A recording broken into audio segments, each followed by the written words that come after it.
What has happened, everybody? James Hancock here, and back to review the season premiere of Scenes from a Marriage starring Jessica Chastain and Oscar Isaac, two of my favorite actors working today. This 5-part miniseries from writer-director Haggai Levi, I hope I'm saying that correctly, is an English-language remake of the 1973 classic miniseries by director Ingmar Bergman, starring Liv Ullmann and Erland Josephson. A show which I covered in depth back on episode 423 of my podcast, Wrong Reel, and I'll include a link in the video notes below if you want to hear it. Also, small spoiler warning. I'll let you know if you have to do spoiler warnings for a drama, but there are some spoilers later in this review, so moving on. And if you've never seen the original, it is readily available through Criterion and HBO Max, and it gets my highest possible recommendation. There's a reason why it's being remade nearly 50 years later, and that's because it's one of those searing dramas about relationships that will reach inside your chest and tear out your goddamn spine. I rank it right up there alongside Persona, Cries and Whispers, Wild Strawberries, Fanny and Alexander, or any other project by Ingmar Bergman that you care to mention.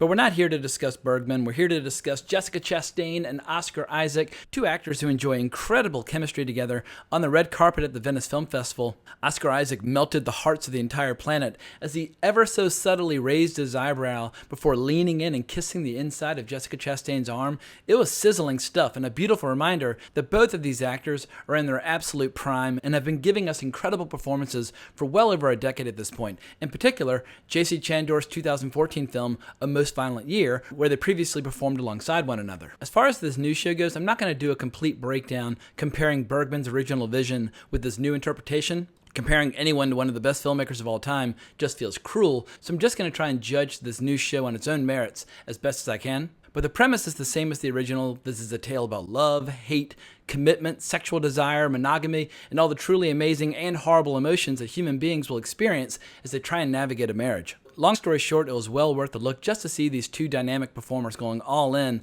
on some really adversarial material that's going to go to some really dark places before all's said and done. I say that because this first episode closely followed the format of the original show, but with some obligatory 21st century window dressing to make the story feel a little bit more contemporary. The biggest change is that Jessica Chastain's character makes more money than Oscar Isaac, meaning that he spends a lot more time at home with her daughter, which is just one of many issues that they're wrestling with. There's one other major change where the show begins in a behind-the-scenes format with Chastain walking onto the set, getting into character, and then diving right into the first scene. That scene might spark my one real criticism. For my money, that behind-the-scenes look, it distracted from the drama at work when what the show ideally wants from the audience is total emotional investment. Breaking the fourth wall for me, it always puts me in a slightly more objective, kind of analytical headspace. I should also add that Amy Herzog co-wrote the first episode, and according to Wikipedia, she co-wrote the season finale as well. But like with Bergman's original show, the tension in this marriage is abundantly clear from the word go during this lengthy interview about evolving gender norms and monogamous relationships.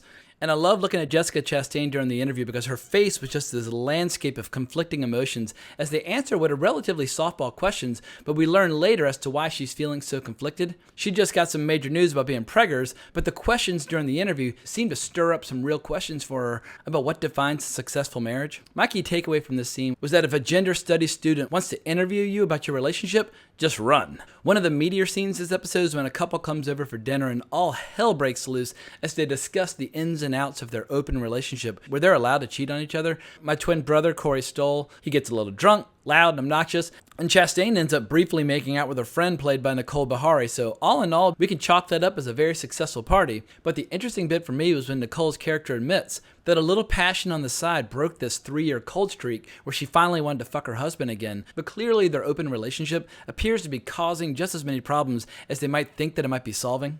The final showstopper is the revelation that Jessica Chastain's character is pregnant, and neither she nor Oscar Isaac's character are instantly happy about it. At best, they're kind of ambivalent, and while initially they agree to have the baby, then Chastain starts to remember how it took her years to feel like herself again after the first child. Fast forward to 10 days later, she's taking a pill with a soft drink, and the pregnancy is over. That one little mundane detail with the drink and the pill, that really got to me. The big question is whether or not this show justifies its own existence. Now, I'm a realist when it comes to persuading people to watch old shows and movies. As much as I might obsess about film history, diehard cinephiles are basically a very narrow slice of the cultural landscape. So as much as I would like to persuade people to watch the original, I totally get that some folks out there that just want to see new shows starring their favorite actors.